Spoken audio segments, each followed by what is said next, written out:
IT 2 movie sequel, The Kids Are Back. Huge news from director as new picture reveals all. IT 2 director Andres Muschitti dropped a huge fan-pleaser on social media about the Pennywise sequel It, Chapter 2, which was originally expected to only focus on the Losers Club as adults. A new picture reveals that the young stars will also be making a return. IT was the surprise smash of 2017.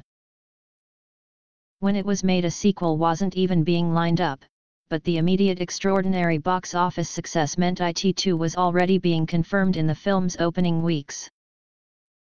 The source book by Stephen King plays with the timelines of the Losers Club as kids during their first encounter with their terrifying nemesis and a return to the terrorized town of Derry 20 years later.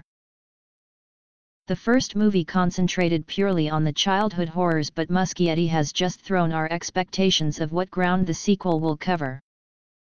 It, Chapter 2 isn't due to hit the big screen until September next year, but as soon as a sequel was assured, talk quickly turned to who could play the Losers Club as adults. Major names have already been discussed, with Jessica Chastain the front-runner to play the troubled Beverly alongside A-listers like Idris Elba, Pratt and Patrick Wilson.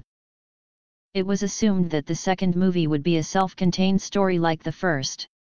Muschitti's latest tweet seems to confirm that will not be the case. IT movie, Beverly underage org scene was necessary, says Stephen King. The director tweeted a picture from the set of the first film, showing him and the entire Losers Club playing dead. He tagged the post, "Wake up, losers. Derry is calling. It Chapter 2. It movie." The clarifies that the kids will also feature in the second installment. Whether they will feature in some kind of prologue that sets up the movie, or will be threaded throughout in flashbacks, remains to be seen. Either way, tehir inclusion makes sense, since the young actors were an integral part of why the first film became such a hit. The horror movie was praised for a portrayal of adolescent awakening that transcended the usual tired horror tropes. Hopefully, its portrayal of adulthood will also do the same.